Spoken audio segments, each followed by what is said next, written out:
গর্ভবতী হওয়ার আনন্দটার সাথে সাথে যেন একটি দুশ্চিন্তা মনের ভিতরে ঢুকে যায়, আর সেটি হলো ডেলিভারিটি আসলে নর্মালি হবে না সিজারে হবে।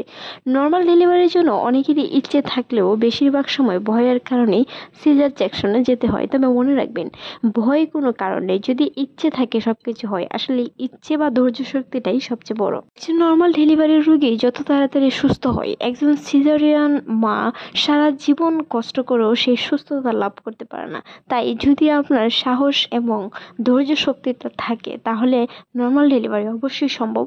যদি আপনার বাচ্চার সবকিছু ঠিক থাকে তাহলে অবশ্যই নর্মাল ডেলিভারির জন্য চেষ্টা করতে পারেন। তবে তারই মধ্যে উল্লেখযোগ্য কিছু টিপস হলো, প্রথমতই যে কথাটি বলতে চাই সেটি হলো হাঁটাহাঁটি। আসলে অনেকেই বলতে চান গর্ভবতী হওয়ার পরে বসে আরামে থাকাটাই সবচেয়ে ভালো, যেন বাচ্চার ওজন দ্রুত বৃদ্ধি পায়। আসলে শুয়ে বসে থাকা বা প্রচুর বিশ্রাম নেওয়ার সাথে বাচ্চার ওজন বৃদ্ধির কোনো সম্পর্ক নেই। গর্ভবতী মহিলারা শুয়ে বসে থাকার কারণে বাচ্চা চেপে যায়, যেটি উপরে উঠে আপনার নর্মাল ডেলিভারিতে অনেক বিপদ ঘটায়, এমনকি বাচ্চাটি প্রতিবন্ধী হয়ে মৃত হতে পারে। তাই অবশ্যই হাঁটা চলা বা অ্যাক্টিভ থাকার চেষ্টা করুন। মনে রাখবেন, হাঁটাহাঁটি করার কারণে সন্তানের মাথার নিচ দিকে আসে। যদি আপনার সন্তানের পজিশনটি ঠিক না হয়, তবুও যদি আপনি হাঁটাহাঁটি করেন বা ঘরের টুকটাক কাজে অ্যাক্টিভ থাকেন তাহলে অবশ্যই সেটি নর্মাল ডেলিভারিতে অনেক সহায়তা করবে। তারই মধ্যে কিছু ব্যায়াম করতে পারেন। নর্মাল ডেলিভারির এক্সারসাইজ ব্যায়ামের মাধ্যমে জরায়ের মুখ ডেলিভারির জন্য প্রস্তুতি নেই, আর ডেলিভারির সময় জরায়ের মুখটি আপনার এক্সারসাইজ করার কারণে সেই জরায়ের মুখটি ক্লিয়ার থাকে, যেন আপনার নর্মাল ডেলিভারিতে অনেক সহায়তা হয়।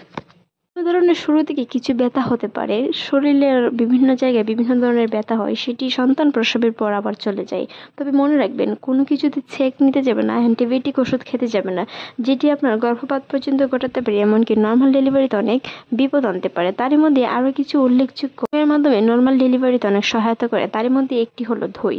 টক দই খেতে পারেন। টক দই হচ্ছে প্রচুর পরিমাণ ফলিক অ্যাসিড, যেটি আপনার গ্যাস্ট্রিকিন অ্যান্ড কমিয়ে আপনার রক্তের গ্লোবিন ঠিক রেখে নর্মাল ডেলিভারিতে সহায়তা করে। খেজুর খেতে পারেন। খেজুর খাওয়ার কারণে নর্মাল ডেলিভারিতে অনেক সহায়তা হয়। সেই ক্ষেত্রে অবশ্যই প্রচুর পরিমাণে পানীয় পান করতে হবে। প্রচুর পরিমাণ শুয়ে বসে না থেকে বাম কাত হয়ে ঘুমানোর চেষ্টা করুন। বাম কাত হয়ে ঘুমানোর কারণে প্লাসেন্টার মাধ্যমে দিয়ে অক্সিজেন সঠিকভাবে সন্তান পেয়ে একটি সুস্থ ও সুন্দর সন্তান জন্মগ্রহণ করে। তাই অবশ্যই বাম কাত হয়ে ঘুমানোর চেষ্টা করুন।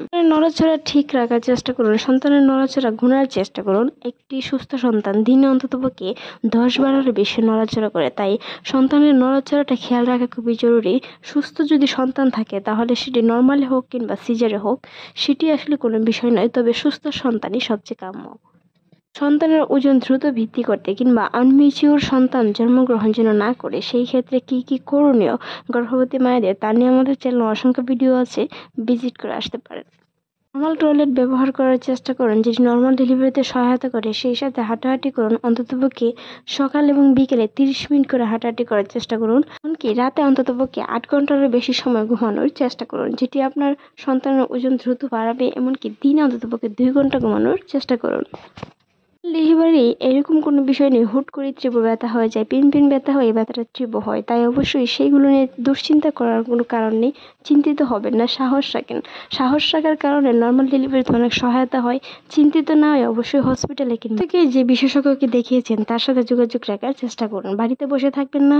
আজকের এই ভিডিওটি এই পর্যন্তই। ভালো লাগলে সাবস্ক্রাইব করবেন, সেই সাথে আমাদের চ্যানেলটি সাবস্ক্রাইব করার অনুরোধ রইল। ধন্যবাদ। ভালো থাকুন, সুস্থ থাকুন। রাধিকা টিপসের সাথেই থাকুন।